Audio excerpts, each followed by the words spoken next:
ariko mze wowe ukurikije wenda ibyo umaze kubona kuri competition kuva yatangira ku munsi w'ejo niki kimaze kuko impressiona wowe nk'umuntu ufite experience y'imyaka 44 bon sinjye kubesha nta na kimwe kinyempressiona yewe bon nakubwira ko niveau iri hasi cyane kandi ndabikwereka tujye dukurikirana ntuze ikintu posture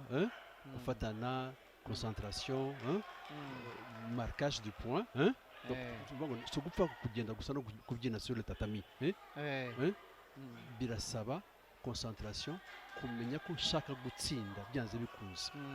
nkareba posture ya mugenzi wanjye nkareba distance iri hagati yanjye nawe nkareba mu maso simurekura ni ibintu technique indwano utangirira hano utangira mu maso ahasigaye bindi ayo maso ahita ama posture zebo ngubu kugira ngo wimwe azagenda biramusaba energy nyinshi cyane ngo agereyo ntibishoboka iyi umukino uzarangira nta nicyo akoze nana marka azaba ari chance cyane wowe ari bloka ari kuri donc na posture amaguru ntatuma agenda donc ni telefone orko sa nk'iya mawashi yakoze yagombye kugenda rapide igahita igaruka akanakomerezaho donc ni kuvuga ngo ni ibintu biza niveau iyo mvuze ko niveau iri hasi ni ibyo ngibyo afite navuga byinshi kuri bingi ariko niyo mpamvu uri hano muri sije kugira ngo dusobanurire impamvu niveau iri hasi hanyuma abantu bose twagiye tuganira bagiye batubwira ko niveau ya kwenda wakomeza kutubwira ngaha ndakwereka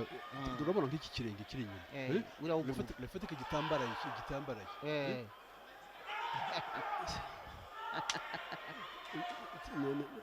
pratique misère nukuri mbabare kumuvuze gutya oya nivyo turagira ngo udusobanurire kubera iki ari zero kubera iki nivo iri hasi kugira ngo n'abadukurikiye bakomeze kugenda babyumva en fait tuza ibyo bari ngo bungubu ibyo twita comité indwano fighting ni ibintu utegura buhoro kandi uturutse muri mu bana batoya ukagenda ukorija position zawe posture ku buryo na umumarka ajya aricyo cyose iki kirenge rero kinyuma nta nicyo iva même pas démarrer naho azajya ndeba posture gusa donc c'est malheureux c'est dommage c'est vraiment dommage nkubwiza kuri hanyuma wenda reka nkwibarize kucyo nagiye mbona wenda kuva ku munsi w'ejo abasesenguzi batandukanye twagiye tuganira nabo bavuga bati bana ndabona ari ibigingi gusa nta kantu ka technique k'ubwenge karimo cyane niyo nkubwira ngo technique ziri hasi biri inyuma cyane biri inyuma complètement technique ziri hasi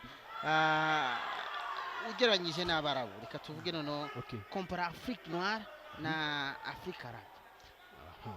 hasa hangaho les arabes ukuri tuvugisha kuri les égyptiens par exemple n'abantu bamaze igihe muri competition bamaze kugira experience yayo ukoze rero kumukurikirana ibyo akora aragutsinda pe uko ngo ugomba kuba concentré ukaba warateguye technique zawe muri izi ndwara nk'izi ngizi souvent uragenda ugategura hafi nka kuzawe nka ebyiri eshatu zitajya kure muri karate harimo ibintu byinshi cyane no muri za keri zonyine imigeri keri mu kiyapani keri ariko harimo imigeri byinshi cyane hari imwe n'imwe udakora harimo rimwe wihorera ko turashaka inota gusa ukarebamo ingenzi hanyuma ikindi ugomba gutravaya ce sont les tsuki donc tsuki ni ukuvuga ngo le bras avancé et le bras iri inyuma kandi iyi ngiyi suva yo giye kurubengi byanze bikoze uhita biteguye rero mbere ari brillant ari akavuyo gusa hano umutoza wa Senegal hariya telefone iki bita telefone aha tubwire telefone ahangaha muri karate iyo bavuga ati telefone iyo terme mukoresha mpamvu kuvuga iki nuvuga ngo uvuye kure cyane ufite le coup de pied igomba kuba nta nane seconde ni cap ikaba yagarutse ukagaruka kandi ufite stature ntushaka kuva mu kilometero ngo uzajye kubita iyo tuta telefone